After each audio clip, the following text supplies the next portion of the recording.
Too many damn windows open all the time. Always. Okay. Let me just make sure it's running on LinkedIn. 'Cause that's where we're getting all the extra fun people. Is that dark? Oh, there it is.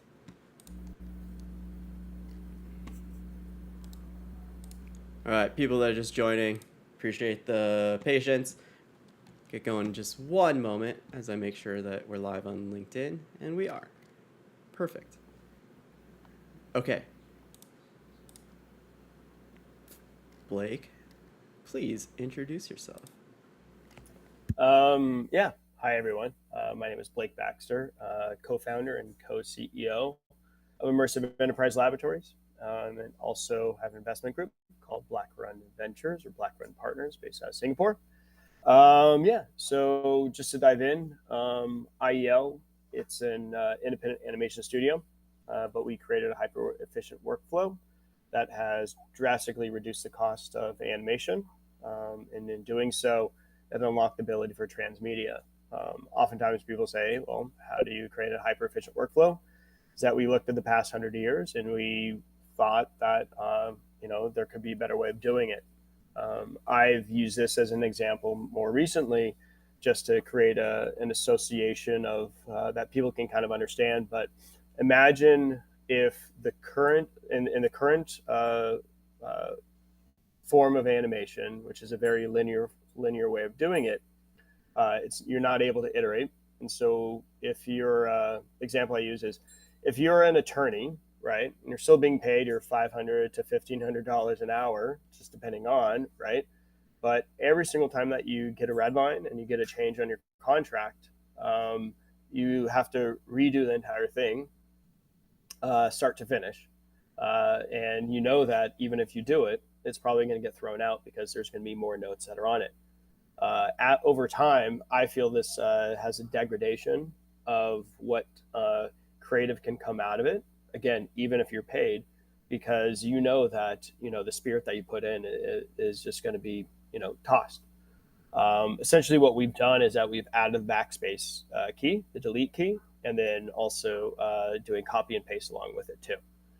So that kind of frees and unlocks everything, and all the other features that you get from using, Microsoft Word, Google Docs. You're now able to get in the animation process. So yeah, that's a good summary of it all. And then on the investment group side, we scale companies rapidly, and then kind of look at the various avenues and various angles to actually turn them into extremely profitable companies. And also, it's not basically just a typical like venture capital kind of outlook of it. It is companies that can use this launch trajectory to then go on the journey that they should be.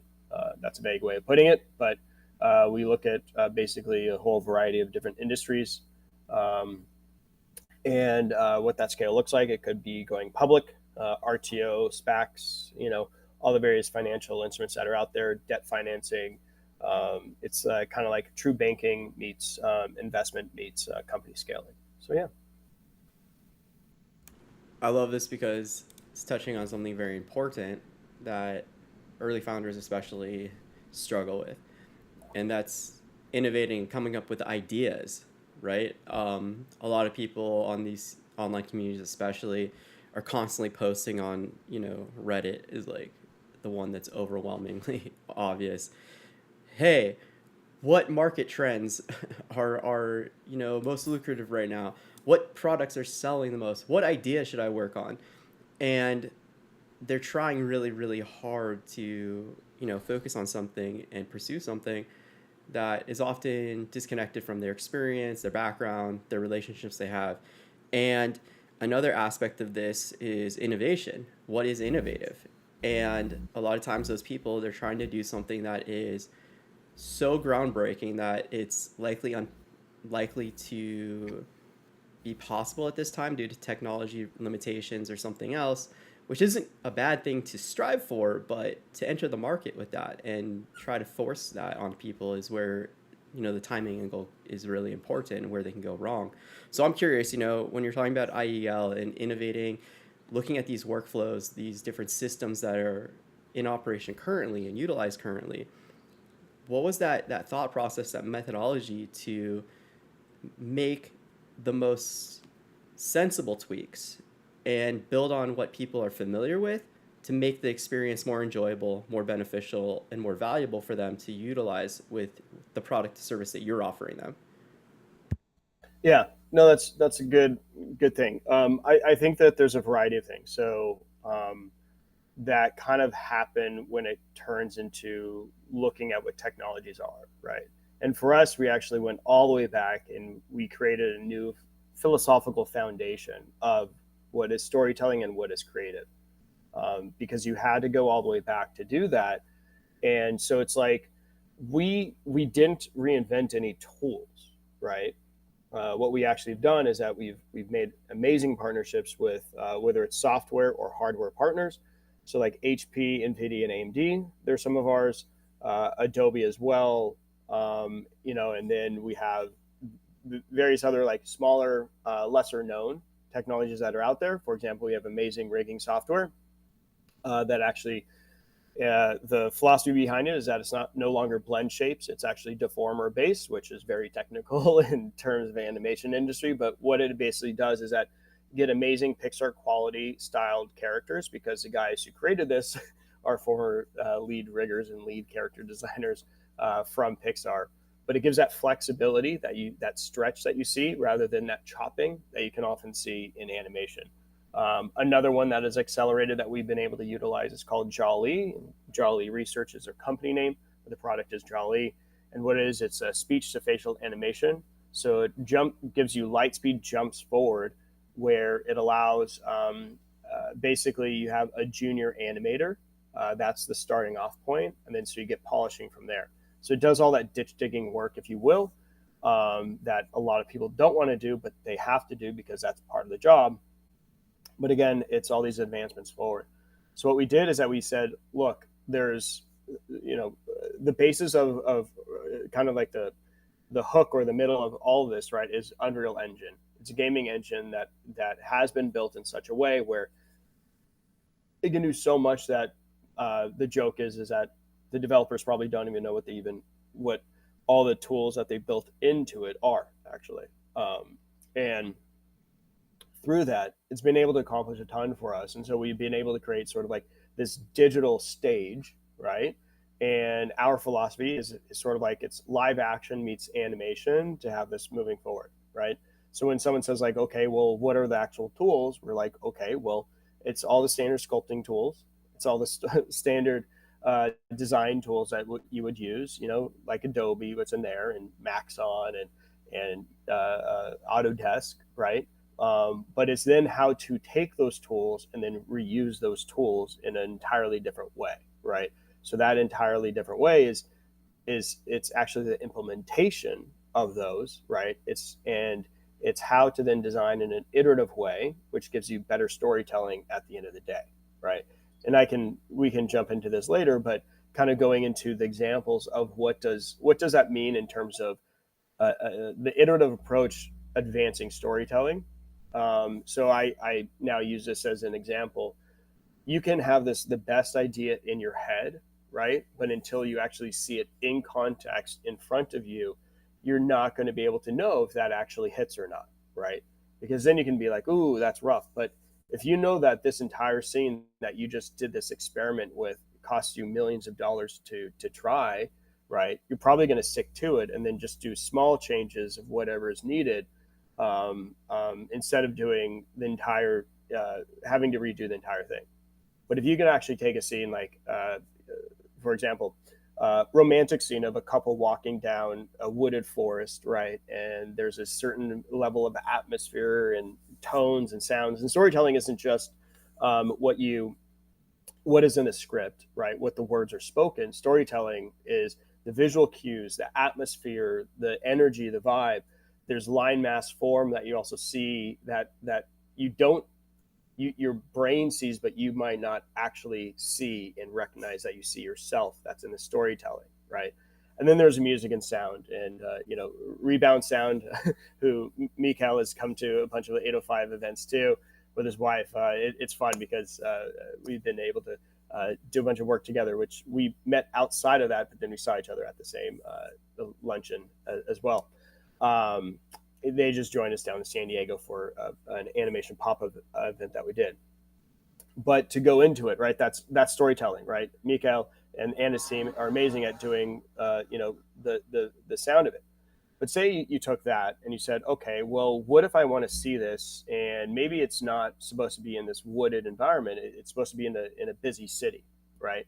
So then you can rapidly build and rapidly iterate in this busy city area, and you might not be having everything that's completely polished and done, but you're able to make an experiment and start to see if this is the route that you want to go. And what if that busy city, because in the middle of the day, that's when it's busy, you're like, wait, it's actually supposed to be more moody. It's supposed to be, 3 a.m. at night and it's super dark, but oh yeah, it just rained, or maybe it's in the middle of the rain, or maybe it's snowing out. Maybe it is actually just bright and sunny, right? In the morning. Maybe it's, dusk, maybe it's dawn, whatever those elements are that are around you. Or at night, there's a full moon and that's what's glistening, right? Or maybe it's so dark out and there's no moon, right? And it's actually just the lights that are reflecting off the water. But all these things would be extremely expensive to experiment with. But now we're making them for like very, very inexpensive, very, very easy to do and generate quickly to get an example of that. And that'll drive you at the very end of the day what that final product looks like. So, yeah.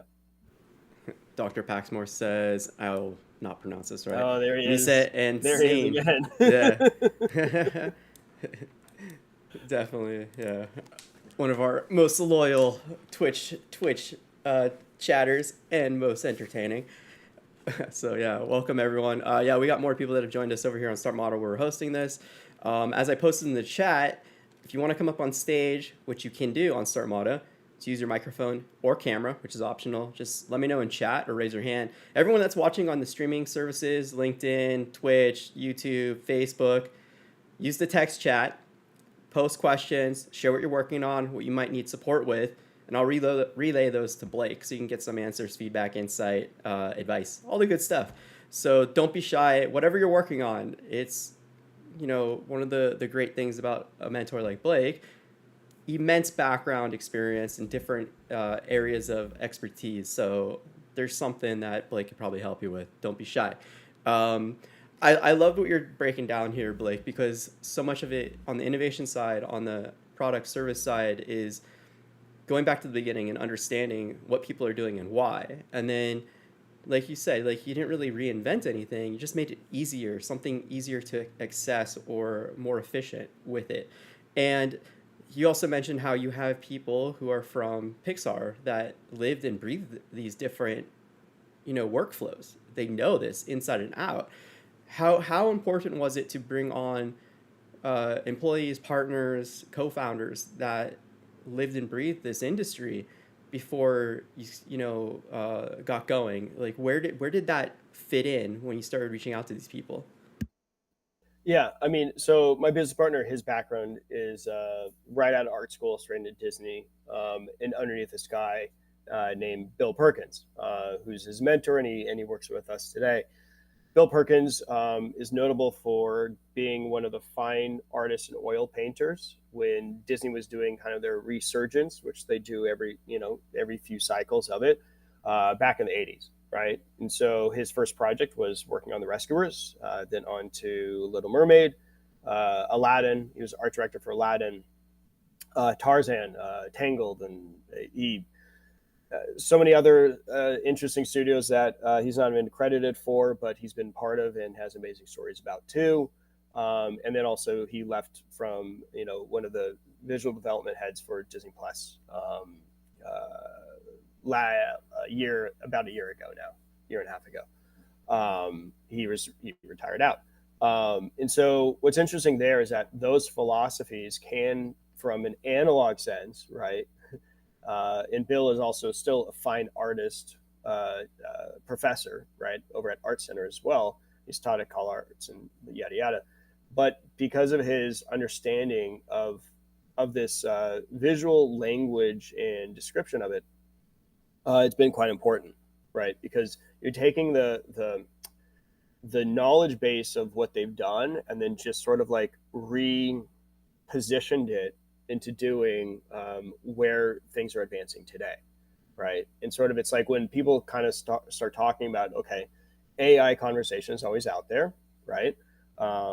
It's what everyone is thinking about right now, and we go back to it in a lot of cases. It's that it's utilizing the tools that are there at in front of you, right? For Bill, going from being a fine artist oil painter to doing drawing and animation that was again on cells, and now he works digitally too, right? It's always just refining and moving what the tool basis is, right? And it goes back to even like the transition. I see a lot of the same conversation that we're getting right now with AI, very similar to the conversation of when Photoshop came on, right? Is that it's cheating, it's this, right? It's like, because in Photoshop you could go in, and if you didn't like the stroke that you just did, you just delete it and you'd go back and all these other things, right? And so in these mechanisms that are currently there, you're it's again utilizing what is already there in kind of people's fingertips, and then repositioning and recreating a different idea of it overall, right? What if you thought about this? What if you thought about it this way? And then it's showing those examples, right? There's a director that we took, and we said, hey, have you ever done location scouting in animation, right? And he said, no, of course not, because that's not what you do. You see a background, that's your background, right? It's here's your matte painting, whatever it is, that's what you're using. And so for this, we actually took him through a scene and we said, where do you want to go, right? And it was kind of a camera flyover just to get a good perspective of it.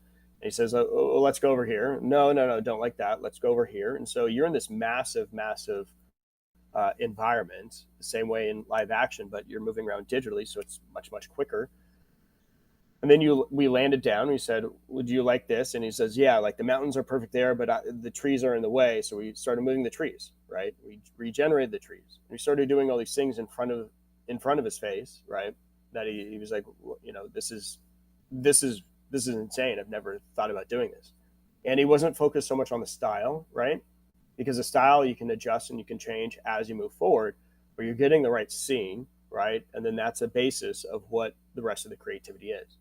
So if you're getting these visual cues and these instantaneous aspects of it, you're no longer just looking on paper, no longer taking the paper to a storyboard to this very step-by-step process there. You're able to jump into the scene and start to move and adjust, because suddenly that one adjustment might adjust what you thought the entire story was going to be for that scene. And it gives you other examples and other sort of ways to look at what the scene has, right?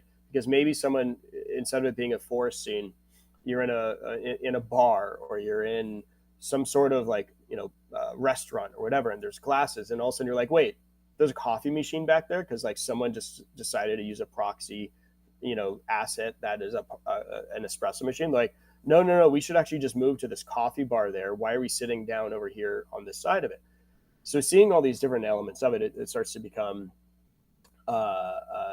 just much different, and starts to kind of recreate, and also just repositions the people that are actively part of the entire workflow too.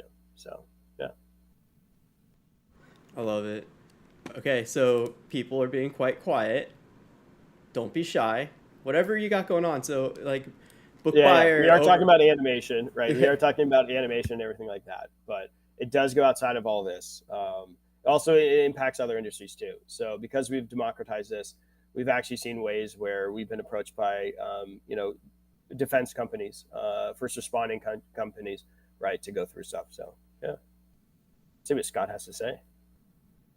Yeah, nice. Okay, Scott, I'll bring you up on stage, and then I'm getting more information from book buyer over on Twitch, who's working to enter a career of accounting and bookkeeping, which might be interesting to touch on too.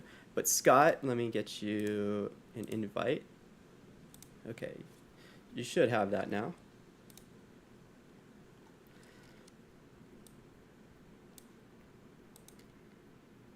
Wait for you to get set up. Okay, your microphone is muted.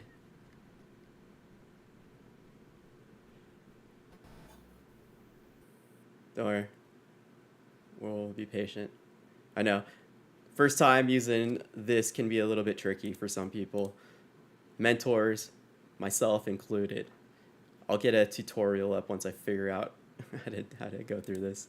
But yeah, let me see here. Yeah, you might need to play at the bottom with the settings. There's a device settings icon on the bottom left.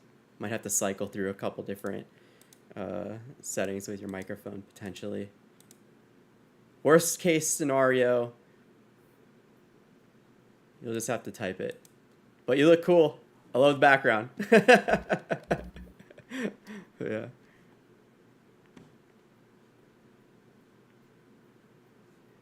Yeah, try again. Let me touch on Book Buyer over on Twitch real quick while we wait. Try to get you back in here. Hang on 1 second here.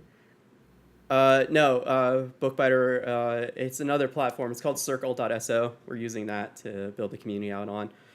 And it's got integrated this video chat into the platform. But yeah, so Bookbuyer is taking night classes to be a bookkeeper and do payroll, waiting to get a job while pursuing that education. So this is another thing that's really important and we talk about all the time. And it came up briefly when you're talking about my brain freezing because too many names, but the sound guy that you started doing stuff, relationships, right? Yeah. So you know, for someone that's in school working on a career or they got an entrepreneurial idea in their head, what kind of advice do you have for them to start fostering those authentic relationships that can help them open doors to whatever opportunities they're looking for? Yeah, I mean, I always what I just say is friend raise before you fundraise, right? So create those relationships, establish relationships, and also prove yourself, right? People want to, one, work with people that they like, and then two, work with people that can execute, right? And so with those, that's the route you just need to take. And especially when it comes to, say something like bookkeeping and things like that, a lot of that is relationship based. And then also being not just what the numbers are. Like I have a friend who's extremely successful in that career because they literally not just like save people money, but they go find money as well, right? The opportunities. It's like, for example, there was a startup I was talking to where they're like, yeah, one of the first things that we should have, like they did a raise and then they went through a significant amount of that money through their burn over, year and a half until the next raise. And one thing that they learned is like, oh, we should have actually opened up a line of credit on that initial raise side of it, where that allows them to, have a financial instrument to backstop them to, deal with cash flow, and they did have revenue and things like that. But that's an example there. Or what grants are out there, what aspects, right, that you can add as an added value person, especially in this very services, environment of that kind of professional career. Yeah. Yeah, that's something that gets overlooked. And Mark Onroff and Jay Sammet, the two of them are experts at strategic partnerships, and it's something that you also again brought up with what you're doing with IEL. But yeah, at the earliest stage, building those relationships with interesting people in the community that are providing different support services that align with what you're trying to, provide to people in the same way goes really far in allowing you to be a service to the community and just making introductions or sharing that about these resources, grants, different, like the SBDC, EDC, Go Biz California, whatever it is. There's so many people that are completely unaware of the resources and other people around them who are supportive. And so, yeah, if you're taking the initiative to act in that way, to find those and connect people to these things, you're going to endear yourself to, like, the community, to individuals that could potentially hire you, as a, career as an employee, or support you in whatever endeavor you want to do. If you want to start your own bookkeeping firm, whatever it is. So yeah, really good advice. Scott, I apologize. No, I got it. Awesome. Oh, there we go. Beautiful. Yeah. All right, Scott, you're up. I deny my own permissions. How dare I? How rude. I don't want to misdirect the flow, but it is sort of related to the efficiencies that you've talked about gaining in animation through AI. Um, we're a different part of the M&A space. My question is the disconnect that M&A seems to have, certainly on the venture side, but even on the angel side, in raising dollars. So we're a distributor. We're in essence a Chat GPT for Netflix. If you merge those together, and they had a love child, that's kind of what we're trying to build. And we have some great metrics, and we're just starting to beat the pavement to go raise some additional dollars. Um, Great team, good traction. We're almost not getting past the doorway of, hey, we're media entertainment, we're ad supported. Oh, stop right there. Thanks, we're not interested. So I just wanted to get your take on the state of the art with funding and media entertainment companies. Um, so just like what the state of the world is in, I guess you're asking for. I guess so, but particularly for our world. So if you went out to raise for your company, you may be running into the same kind of things. I've seen a lot of success with um, AI in production and creation. Things are coming up. People are getting funded. We're a little adjacent to that. Where after you create this great animation, where are you going to put it? Well, we're an AI native platform that has all these great efficiencies. You would put us on. You would take your content and put it on Stir. Um, but it doesn't seem to be as well received by the venture fundraising investor world, and I'm not sure why. Yeah, I mean, so do you have a actual working product where people are able to see it? We do. So we had a video intelligence company prior, and we left that. We IPO'd that. We left that and came over to start this. And we thought instead of starting, it's a free ad supported television platform.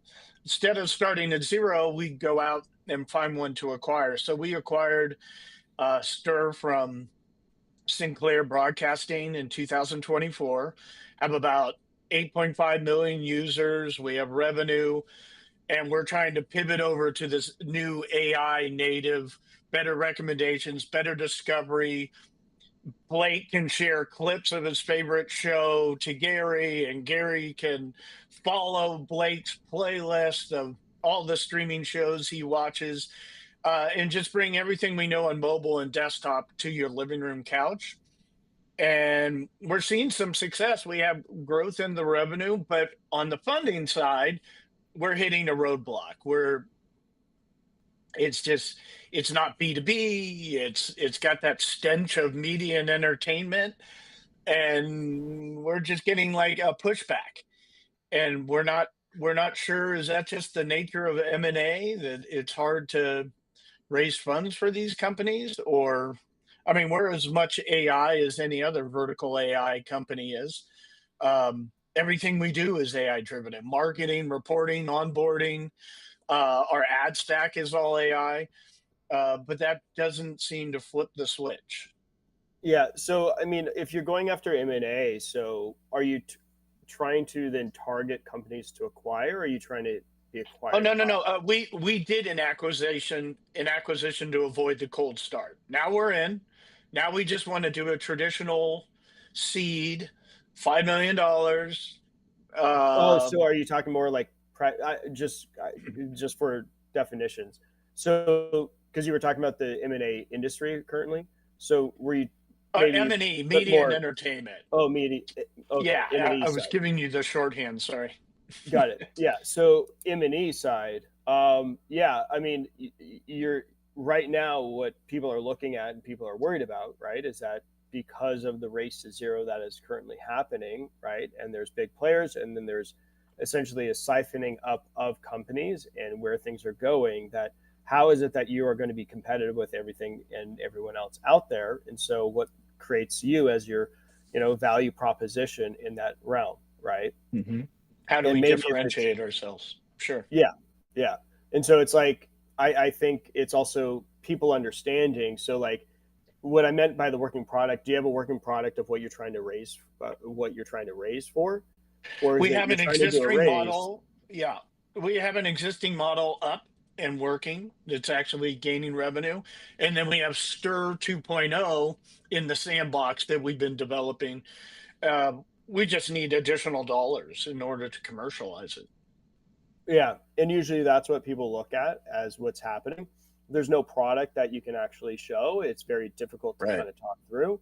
And so without that product, and that's kind of so I would actually just make the statement of this that you say, right, is that like you have the current version, right, which isn't the product that you're talking about being, right? And so many people have been burned in a place where it's been always talked about, oh, this is what we can do if we had the money.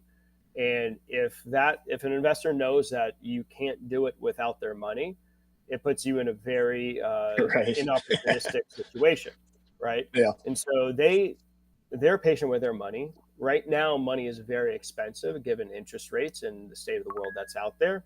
And a lot of people out there are kind of waiting around for, the ball to drop to see what is going to be there for pennies on the dollar right now. And that's just the investment space, right? And so it's Yeah. understanding what you can actually show because things have to be tangible anymore. It used to be, 15 years ago, hey, we have this idea for an MVP and we need to raise $1 million to get there. And people were like, oh, this is a great idea. This is novel. This is great. Wonderful. Here you go. And then it's transitioned into, well, what have you actually built? Where's the value there to get that, half $1 million and up to 5 million to 10 million, whatever that looks like, 5 million is a really big ask, and if you're also doing it, could be the structure of what you're presenting too, right? Where what those revenues are, and it could be like, okay, you have 8.5 million people on the platform, and then they say, okay, but your revenues are this, right? Without going really, really deep into it, it could be like the dollars and cents don't match what they're looking at, or are they investing in an entirely new product and new system where they're kind of Yeah. being left out of the legacy company that has been built up too, right? Yeah. Um, We're trying to use that as a stepping stone. Like, even in the old iteration, it's making money. So, here with these new things that we can show in modular form, but we haven't brought it over to OTT. I mean, it's very expensive to embed these things in the native apps on Apple, Roku, desktop, and mobile, maybe a little cheaper there. Um, so we built it on the side, show them what we have, because I understand that they have to see it with their own eyes. It's almost better if we just did not buy the other company and made a little app, and they go, oh, okay, I can envision that now. But we're like, oh, well, this is better. We're getting 8.5 million users at a nominal acquisition fee. The CAC on those users is like cents. Um, and we're like, hey, that'll put us ahead of the game, but it hasn't had that effect. They'll come over and start looking at Stir, and they'll look at the old Stir and the existing model and the ad revenues, and oh, you're growing by 1,300%. That's great, but it's still low. And we go, yeah, but we're going to take this and put it here, and this is how we'll model it, and this is what it'll look like. And we have, spent a lot of time modeling this out. We got a lot of financials. It's not tipping it, and maybe it's what you're saying, it's just not tangible. They can't get on it and click and say, what was that show that I was watching with a shark and a guy in a bathing suit? Oh, you were watching this show. We can't show that in the living room environment yet, and maybe that's the problem. Maybe we have to do one step further and MVP that to the couch. yeah, Not sure. and also it might be also the explanation of like ChatGPT for Netflix. When I hear that, I think of Sora, and they just released Sora 2 now, right? Yeah. It's sort of like them creating the content, right? That's what it sounds like to me. But this Yeah. sounds like more like a hypercharged or supercharged search function that's really about Sort of. how to It's a find it's content than it, actual. yeah. Yeah. It's it's interactivity. It's everything. You sit on the couch and you spend, what is it, an average of 22 minutes deciding what you want to watch. We're going to solve all these audience consumer based problems that you experience. Where is that show? Is it on Hulu? Is it on Prime? And I don't know. We're going to help you in a utilitarian sort of way solve all that. Yeah, And it's just, yeah. you know, it's just not getting us past the hello stage. Yeah, yeah. I would look at how you're pitching and how you're kind of using your 5 second snippet, right? What's your phrase, to Yeah. really kind of identify it. Um, Again, when I heard what you said and sort of like ChatGPT for Netflix, my mind kind of goes to like what Soar is doing, right? And Yeah. it sounds different, and it sounds like there's like a social media component to it. Spot So on. it's like, so yeah, so I would almost look at it as sort of like we're creating a so we're creating individual TV watching into a social component, right? Hmm. We're in social environment of TV watching, you know, and you can actually say what inspired doing it this way, whereas I can understand that there's a search functionality of AI here, um, and you say like AI powered informed based decisions, right? Something along those lines, be able to reduce the wait time or reduce the amount of time it takes to look at, yeah, to find the content that resonates with you. Yeah. Yeah, that's one of our problems. It's a candy store of things to solve and an old archaic electronic programming guide world. And how do you explain all that? And we tried to simplify it with this, what if Netflix had a chat GPT kind of prompt based experience, and but if it's leading you the wrong way, then that's part of our problem right there. Yeah. Yeah, Okay, I cool. got some comments that I think are important over from Twitch from Dr. Paxmore. I've been posting them into the chat over here on Startmata. And yeah, Dr. Paxmore over on Twitch says it's not meant to be rude. And this is much like when I'm doing pitch workshops and landing page review workshops. It's important to share the initial feelings you get and the reactions you have to hearing something, being exposed to something. So this is kind of like a free form extension of that from You Dr. you won't Pax. hurt my feelings, Yeah, kid. That's yeah, for good. sure. Well, yeah, it's just important. There's a lot of people that like some people can, yeah, just take something a little bit too personal and not really take the lesson away from it. But so some of the comments here are, Dr. Paxmore just really kind of struggling understanding exactly what it is you're offering, and Hmm. why, and some of the phrasing, the snippets, that you've used to summarize what this is rubbing him the wrong way, especially when you have so much AI slop, especially in the content side of things, especially on every feed that you experience on socials, whether it's Facebook, LinkedIn, Instagram, TikTok, whatever. You're just getting bombarded with AI slop, and it's disgusting. And so for a typical person who may be struggling with those everyday experiences, right? They're going to YouTube, they're trying to find some cool video, and it's just like, here's an AI that made a video that's just a robot voiceover talking about crap. It's just like, we got too much of this junk, right? And so there's a connection there that's being made. So yeah, like Blake's kind of pointing out, and we touched on earlier, storytelling, right? How can you tell your story in a way that is simplified, that doesn't invite these opportunities of conflict, and makes it extremely clear immediately who this is for, how this is enjoyable for them, how it benefits them, right? And then that's very easy to then derive the value of that.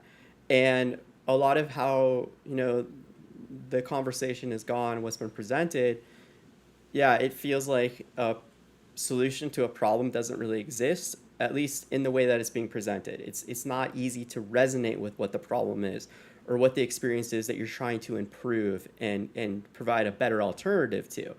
And that's just, the everyday life of most founders, most people that are living and breathing this every day, especially because, you're using different technology, and it's very, very easy to, one, romanticize the different technologies that you're using and put that front and center, and pull that out of the context of how that is actually delivering an enjoyable experience with benefits to people, right? But then the other thing too that founders struggle with is that hyper awareness of everything that's going on, everything that you're doing, and how all of that feels equally important and critical to talk about and focus on. And so what happens is you present the story, and it has 500 plot lines, and it has 5 million different characters, and the language that's being utilized is too much buzzwords, too much jargon, and also too much technical, information that's completely unnecessary at this time. First impressions, Yep. right? Like, what's the most critical things you can do in the first impression while also keeping the language easy for, like, a lot of people say children. I try to, like, be like more specific, like, a tween, like someone that has enough lived experience to conceptualize things and understand basic concepts, but doesn't need to know all the technical details to, you know, Right. grasp it. Can you explain it to your mother, and she kind of grasps the problem and the solution? You Yeah. probably did a good job. Dr. Paxmore picked up that, um, somehow he picked up that we were actually creating content, and we're not. I did not message this properly and how I introduced this. I was more shooting the shit to Blake, and I should have done a better job. Got lots of elevator pitches and worked on that. So No, like, it yeah, was I a mean, failure on my part. no, it's not a failure. It's just, It's a good it's reminder. an opportunity to, yeah, to be reminded of, what you probably know, you know, from lots of experience already, that's easily, again, misplaced because it's very overwhelming doing all Yeah, this stuff. But then also, this is an opportunity to practice. That's another reason why we do this, is so people like you and everyone else in the community can have that opportunity to practice talking about what they're doing, communicating effectively, and then get that feedback and reminders and all that good stuff. So it's definitely yeah, appreciated. Yeah. yeah. Fair enough. I appreciate you guys. Thanks. Yeah, no, this is I'll, good. Thanks. Yeah, right on. I'll take myself off. Yeah, if you have any follow up questions, feel free, to come back. We'll cycle through it. We'll see what else we got. Okay, Ariana, you've been hanging out. If you want to jump on stage, let me know. Just raise your hand or post in the chat. Everyone else on YouTube, LinkedIn, Twitch. I always forget the other ones. Whatever. If you're listening to us, use the text chat to ask questions or share what you got going on, and then Blake will be able to provide some insights, some feedback. We've got 15 minutes left to go. So, what do you got, people? Let's see. And Blake, anything else come up to mind while we're having these conversations? Yeah, I mean, it really comes down to, right, and through all the various types of events that are out there, where it comes down to, essentially pitching and polishing and things like that, right? It's kind of like taking yourself out of it and really kind of seek to get beaten up, I would say the thing is, right? So then you have a real refined version of what it is that you're actually saying, right? Also, language and vocabulary that's out there, utilizing the things that work to you, and also understanding that if you're trying to invent a word or describe something that doesn't mean exactly what it means, right? It's very key to clue in on that, right? Where so for us, we used to describe what we're doing as a non-linear process, but then what we realized is just, and we would also say that it's iterative, but it was kind of redundant saying an iterative non-linear. But now where we've gone with that, right, is that it's an iterative workflow that does non-linear storytelling, right? And so then people in industry and media entertainment start to understand it a little bit better, because it starts to just work there. Hang on, I'll get ChatGPT to get pitch phrases. Yeah, yeah, no, exactly. Dr. Baxter always with the goods. but no, like overall, it's really understanding what is out there and how your product is different. I think it really comes down to that people actually have to see what is tangible, because of, there's a term out there that's vaporware, right? I think there's a lot of things that occurred, and right now, because VC markets and private equity markets and just essentially money markets in general are waiting around for what is where markets are going to turn, right? Everyone is talking about the AI bubble that's currently happening and how big it is, and yes, it is. But you're also going to get people also know that the money that's flowing in is going to fail a huge amount, right? But it's also going to then produce what the next iteration of the tech industry is at the same time, right? So they're kind of seeing it as like a reason to lose money, but at the same time, when people are investing and putting millions and hundreds of millions of dollars into various companies and billions of dollars now that's turned into trillions now, um, you have to have something because people are becoming extremely wise to it. I would even say it's sort of like, as people what was coming out of like AI image generating before, right? People were like, "Oh my God, this is insane. This is crazy." And now you go look back and you say, "Wait, look at all this AI slop," right? We talk about it all the time. It depends on the data that's going in, etc. And that's all pretty key to really understand. People are wising up, right? And a lot of people predicted that this would be happening, and so you see these new AI products that come out, and you say like, well, this is just a skin over something else, right?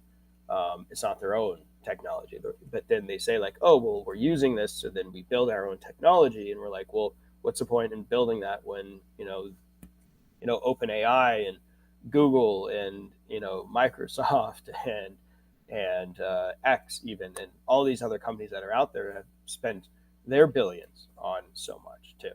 So anyway. I love it. Yeah, there's lots of chatter happening on Twitch, and now Yeah, exactly. I'm sharing your thoughts or your comments, Scott, over on Twitch with the people over there. Yeah, so yeah, everyone, again, that's tuning in, don't be shy.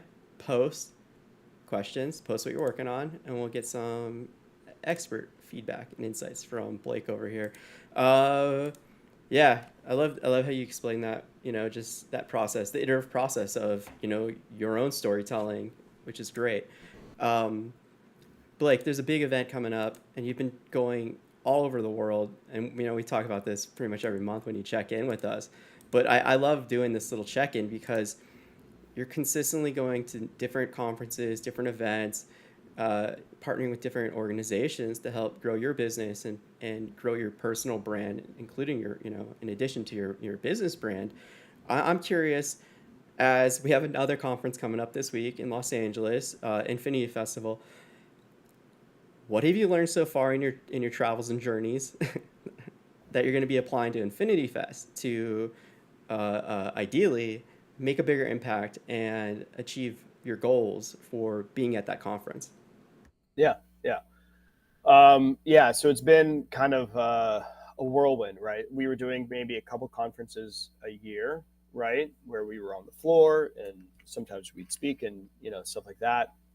Whereas now, it's quite a lot. So I'll go back from so in August, I think was the last time talked with everyone. So back in August, spent time on this research vessel, considered the most advanced research vessel in the entire world, called Ocean X. And that was because while speaking at a conference in Bali for Unreal Fest, the amazing folks there, they said, what is happening with storytelling and what you guys have developed and done is something that we want to engage with and learn and understand and see how it comes to fruition. So then after that, came back here to LA and then left within 12 hours to go to Korea. And then we did Unreal Fest Korea, where we had one of our characters speaking Korean, like breaking the fourth wall during our presentation, which is fun. It was great for the audience to see that. And then came back, and then while I was there too, we were also represented because my business partner was at SIGGRAPH at the HP booth. Because again, our hardware partners are HP, AMD, and NVIDIA, creating amazing, stable, professional machines that allow us to do the things that we do. And so, yeah, so then I was back for like a week or so or whatever, and then I went out to SCAD, so Savannah College of Art and Design, to speak at their animation fest, and talking about basically gaming technologies that are unlocking other aspects of the media and entertainment industry. So I had a wonderful panel with great people there, and it was amazing to see the students and really experience the school. School is amazing. And then directly from there, flew into San Diego, where we did what we called the Science of Animation pop-up event with the Fleet Science Center. It was estimated between about like 1,500 people for the weekend that came through, and was able to experience an entire pop-up station where we had 15 of these HP Z2 Mini G1A computers, which is these AMD chips. They're basically this size, these small little boxes that are as powerful as some of these huge desktops. And so those we had 15 of those powering it, and then a couple other towers that were doing it. So we are actually bringing people through the entire animation process in our workflow, which again is iterative. So they were seeing Photoshop. We had a Captus scanner, so we were having people actually build basically collages with like string and toothpicks, popsicle sticks, and like construction paper, tearing up like whatever they wanted to do, and then we'd scan it in a system and then create a material with it and then put it on characters. That was fun, and then they could actually see it move from there. Voice recording that was going into seeing their character actually move in front of them. We actually have one of our characters, Ruby, that was kind of used throughout, but we do have her plugged into AI, so people are able to have conversations with Ruby now. Is still a alpha version of it, but it was still quite fun. And then we had a markerless mocap system because Vicon has created this, so you don't need a suit. It usually takes between 30 to 45 minutes per person to get them up and running. And now what we were able to do is actually get literally just people walking out on the stage. They do what's called a T-pose. And then as soon as they do the T-pose, they were actually moving their character around. It was quite fun. We were using some Fortnite characters because all of this data was actually going to be used into a Fortnite island for people to just be able to dance around and kind of like see themselves. So it's kind of a time capsule. But yeah, so that happened there. Then literally drove home, unpacked, and then repacked to go to Singapore. So I was speaking at the Ocean X Summit in Singapore, and then meeting with a few universities and some other key folks while I was there. Now, this coming week, I just got back yesterday, basically. And then this coming week, we'll be at Infinity Fest. After that, Lightbox, and then after that, Adobe Max as well. At Infinity Fest, we'll be doing a keynote with AMD. And with them, what's really really fun there, John Canning will be moderating it. He's from AMD. He's going to be asking about how, just kind of doing a Q&A kind of conversation with it all.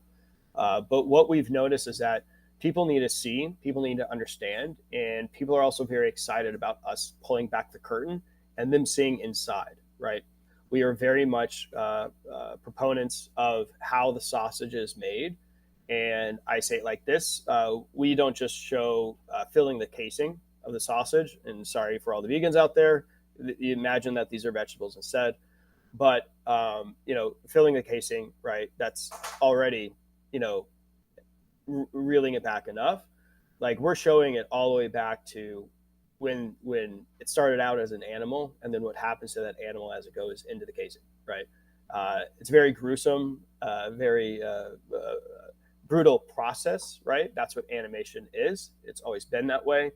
And well, when people are seeing it, they're not seeing it clean, right? And we're very much admitting it, right? We're not trying to say like, oh yeah, like it looks this way because it looks this way. We're saying no, it looks this way because this is what we're able to do.